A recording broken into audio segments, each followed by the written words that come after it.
Hello guys, welcome to my YouTube channel Education Net Aspirant. Today we discuss previous year question from paper 1 Higher Education. It is part 6. Question number 1. According to NEP 2020, the first vertical of Higher Education Commission of India ACCI will be the NEP 2020 के according higher education commission of India का first vertical क्या होगा? Option A national accreditation council NAC, option B national higher education regulatory council NHERC, option C general education council GEC, option D higher education grant council ACGC। इसका correct answer है option B national higher education regulatory council NHERC will be the first vertical of Higher Education Commission of India according to NEP 2020. Question number 2. Which of the following university through all university examinations open to girls in 1883? नीचे दिया हुआ किस university ने 1883 में all university का examination को girls के लिए खोल दिया था? Option A Allahabad university, option B Bombay university, option C Delhi university, option D university of Madras. इसका करेक्ट आंसर है option B Bombay university. Bombay university ने 1883 को ऑल एग्जामिनेशन को गर्ल्स के लिए खोल दिया था, ओपन किया था। उसके बाद question number 3. The universities of Calcutta, Bombay and Madras were to be set up on the model of. कौन सा यूनिवर्सिटी का मॉडल के अनुसार कलकत्ता, बॉम्बे एंड मद्रास यूनिवर्सिटी को सेटअप किया गया था? Option A Oxford university, option B Cambridge university, option C university of London, option D university of Edinburgh. इसका करेक्ट आंसर है option C university of London. University of London का model के अनुसार Kolkata, Bombay and Madras university को setup किया गया था। उसके बाद question number 4. Given below are two statement. Statement 1. In ancient India education was free. Statement 2. In ancient India education was centralised. In the list of the above light of the above statement choose the most appropriate answer from the option given below. इसमें देखो statement 1 ancient India में education free था. It is correct क्योंकि ancient period में India का education system जो था वो टोटली फ्री था. उसके बाद स्टेटमेंट 2 एंशिएंट इंडिया में एजुकेशन सेंट्रलाइज था. इट इज इनकरेक्ट क्योंकि एंशिएंट इंडिया में एजुकेशन डिसेंट्रलाइज था.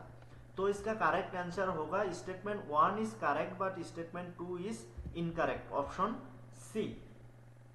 उसके बाद question number 5. Given below are two statement. Statement 1. According to ancient Hindu system of education, an aspect of education which is emphasized by the upholders of education in democratic society is that education should be free as far as practicable. Ancient Hindu education system के according education का एक aspect जिस पर democratic society में education के समर्थक के द्वारा शिक्षा को free as far as practicable होने पर जोर दिया जाता है. It is true. Statement 1 is true. At this time, education को free as far as practicable होने पर जोर दिया गया था. तो statement 1 is true, correct. उसके बाद statement 2. According to ancient Hindu system of education, an aspect of education which is emphasized by the upholders of education in democratic society is that education should be compulsory as far as practicable. Ancient Hindu education system के according education का एक aspect जिस पर democratic society में education के समर्थक के द्वारा शिक्षा को compulsory as far as practicable होने पर जोर दिया गया था. इट इज ऑल्सो ट्रू क्योंकि उस टाइम पे शिक्षा को compulsory as far as practicable होने पर जोर दिया गया था. तो इसका करेक्ट आंसर होगा option A. Both statement 1 and statement 2 are correct. उसके बाद question number 6. Given below are two statement. Statement 1. According to national education policy document the teacher must be the locus of basic reform in the country's educational reform. NEP document के अनुसार teacher को country के educational reform में basic reform के केंद्र होना चाहिए. It is true क्योंकि एनईपी का जो डॉक्यूमेंट है उसमें दिया गया है कि टीचर को एजुकेशनल रिफॉर्म का केंद्र होना चाहिए। तो statement 1 is true. Statement 2, historical marginalized और the disadvantaged student section of the society should get paid quality education irrespective of their place of residence। Society के हिस्टोरिकल मार्जिनलाइज्ड और डिसएडवांटेज स्टूडेंट सेक्शन को quality education मिलना चाहिए irrespective of their place of birth. It is also true, क्योंकि historical marginalized और disadvantage student section जो है उन लोगों को भी क्वालिटी एजुकेशन मिलना चाहिए irrespective of their place of residence. तो इसका करेक्ट आंसर होगा both statement 1 and statement 2 are correct, option A. उसके बाद question number 7, given below are two statement. Statement 1, Hiuen Tsang visited India and become a student of Takshashila university.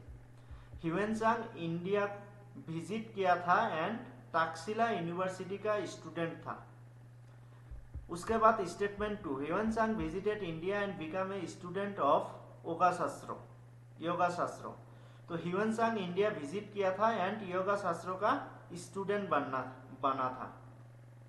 तो देखो statement 1, ह्यूएनसांग India visit किया था इतना तो करेक्ट है, बट वो तक्षशिला यूनिवर्सिटी का स्टूडेंट नहीं था, वो नालंदा यूनिवर्सिटी का स्टूडेंट था। तो स्टेटमेंट 1 इज इनकरेक्ट। उसके बाद स्टेटमेंट 2, ह्यूएनसांग इंडिया विजिट किया था एंड योगा शास्त्रों का स्टूडेंट था। It is true, Hiuen Tsang yoga शास्त्रों का स्टूडेंट था। तो इसका करेक्ट आंसर होगा statement 1 is incorrect but statement 2 is correct, option D. उसके बाद question number 8, given below are two statement. Statement 1, NITI Aayog is neither a constitution body और not a statutory body. NITI Aayog constitution body भी नहीं है और स्टैट्यूटरी बॉडी भी नहीं है। इट इज ट्रू, क्योंकि नीति आयोग कोई कॉन्स्टिट्यूशनल बॉडी नहीं है और स्टैट्यूटरी बॉडी भी नहीं है। उसके बाद statement 2, NITI Aayog is a policy think tank of government of India. NITI Aayog एक गवर्नमेंट ऑफ इंडिया का एक पॉलिसी थिंक टैंक है। It is also true. तो इसका करेक्ट आंसर होगा both statement 1 and statement 2 are correct, option A. दोनों ही स्टेटमेंट करेक्ट दिया हुआ है। नीति आयोग कोई स्टैट्यूटरी बॉडी नहीं है और कॉन्स्टिट्यूशनल बॉडी भी नहीं है and NITI Aayog government of India का पॉलिसी थिंक टैंक है। उसके बाद question number 9, given below are two statement. Statement 1, UGC care list 1 includes journal found qualified through care protocols. UGC care list 1 में केयर प्रोटोकॉल के माध्यम से क्वालिफाइड पाए गए जर्नल इंक्लूड है। एंड उसके बाद statement 2, UGC care list 2 includes journal indexed in globally recognised database. UGC care list 2 में ग्लोबली रिकॉग्नाइज्ड डाटाबेस में इंडेक्स्ड जर्नल इंक्लूड है। ये दोनों ही स्टेटमेंट ट्रू है, क्योंकि यूजीसी केयर लिस्ट 1 में जो केयर प्रोटोकॉल के द्वारा क्वालिफाइड जर्नल को ही इंक्लूड किया गया है एंड स्टेटमेंट 2 में जो दिया है जो यूजीसी केयर लिस्ट 2 में globally recognised database index journal को ही इंक्लूड किया गया है। दोनों स्टेटमेंट ट्रू है। तो इसका करेक्ट आंसर होगा option A, both statement 1 and statement 2 are correct. उसके बाद question number 10, last question, which of the following are the logical step for an instruction design system under MOOCs. MOOCs के under जो instructional design system है उसका logical step क्या है? A, policy analysis, B, need analysis, C, content analysis, D, learner analysis, E, assignment analysis. Choose the correct answer from the option given below.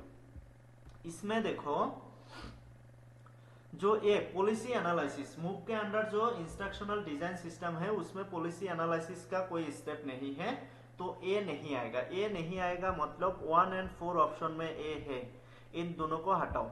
देखो उसके बाद 2 and 3 दो ही option है, दोनों में सी एंड डी कॉमन है, इसका मतलब सी एंड डी तो आएगा, content analysis and learner analysis, ये दोनों तो आएगा।